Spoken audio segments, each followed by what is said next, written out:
Sa pamo, for tonight, meron tayong i-release na project hook. Ito, tingnan muna kung ano yung mga pinaglagay natin dyan. Isa-isay natin.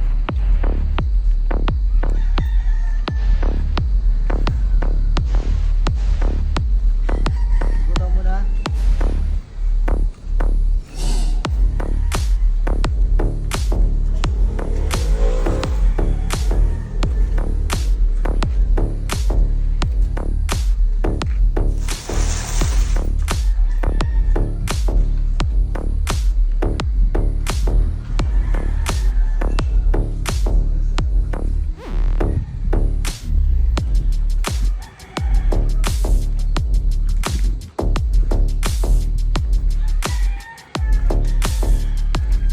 So yun, isa-isa na natin. Sisimulan natin sa gulong.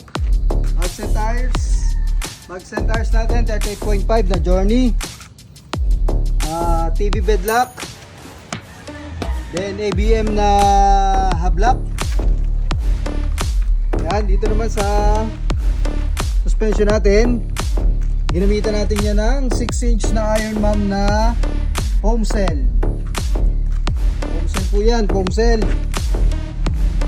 Then dito, ito yung ating pinagmamalaki na drag link T77 na aluminum with heim joint. Tapos nilagyan natin ng steering damper na top dog. Tapos sa loob nito, syempre hindi naman natin mapapakita dyan, pero naglagay tayo dyan ng gear and lockers yan sa loob ng differential. Pakita ko na sa inyo yung kung paano namin ginawa yan. Tapos since nandito na tayo sa harapan, pakita ko na rin yung spotlight 10-inch Ironman. Yan. Tapos itong winch Ironman pa rin. Ito almost Ironman yung pinaglagay natin dito. Hindi natin tinibid yan. Solid yan, solid. Tapos syempre, hindi magkakasya yung 38.5 na gulong kung hindi tayo nag body lift. Then, itong bumper, ayan, paikot yan, wrap around dyan ng bumper na yan with Raptor painted. Pakita mo yan, Raptor paint na yan na bumper.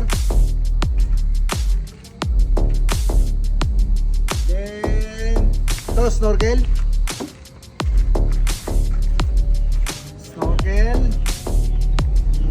So since sa taas tayo, naglagay din tayo ng RTT by SR. Yan ang top dalay ng RTT na SR. Slim lang siya na hard case. Tapos ito, Ironman din, yung ating LED bar.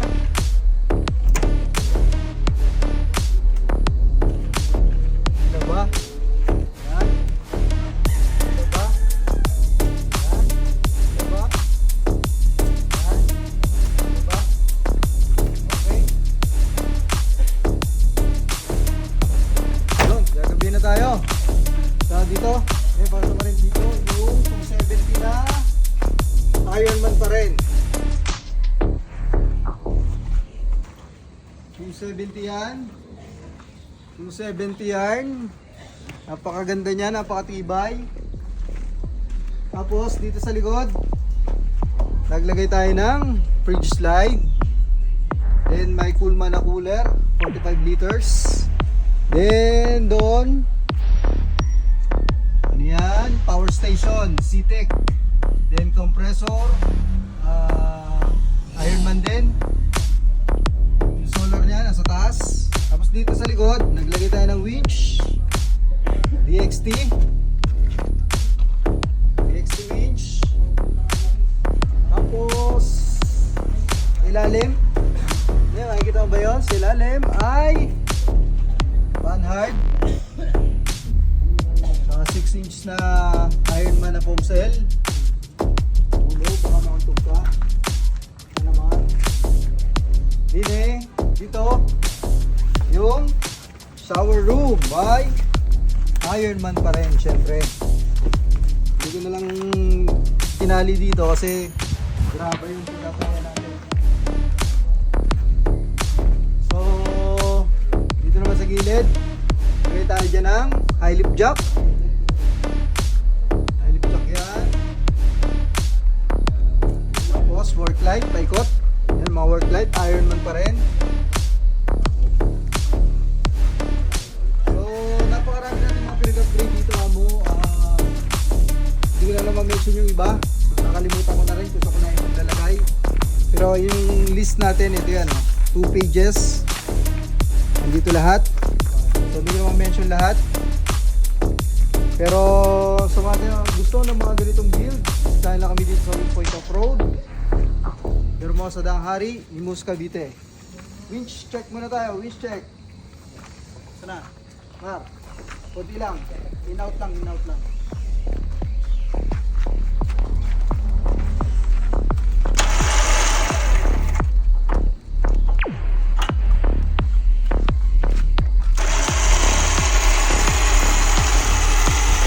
Okay, good. Nainin. Sige, sige, sige.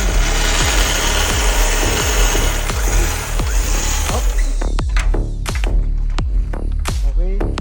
Ito ba? Sa loob, dito sa loob.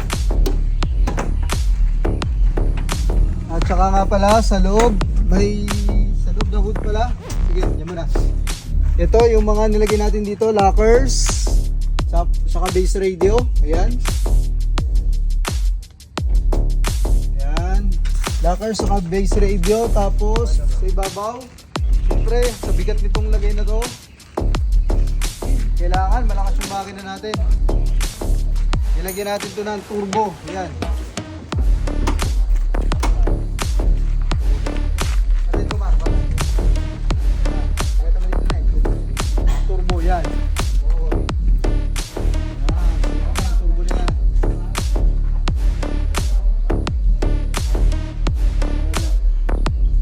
Okay. Bayan.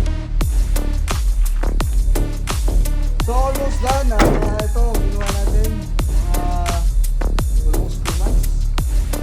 Dahil maganda pa tayo ng ibang mga pyesa. So ito, i-deliver naman natin kay client ng almost 100%. May mga kulang pa ako pero ito na siya. Compare sa dati, lalabas natin yung video dyan sa kung saan, kung ano ang tsura nito before.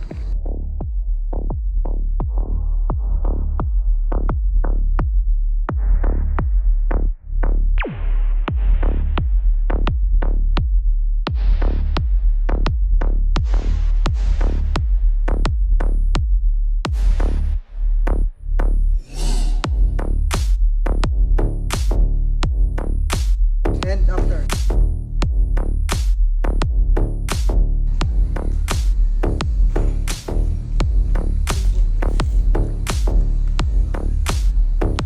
So, itutuloy na natin ang pagtitesting nito.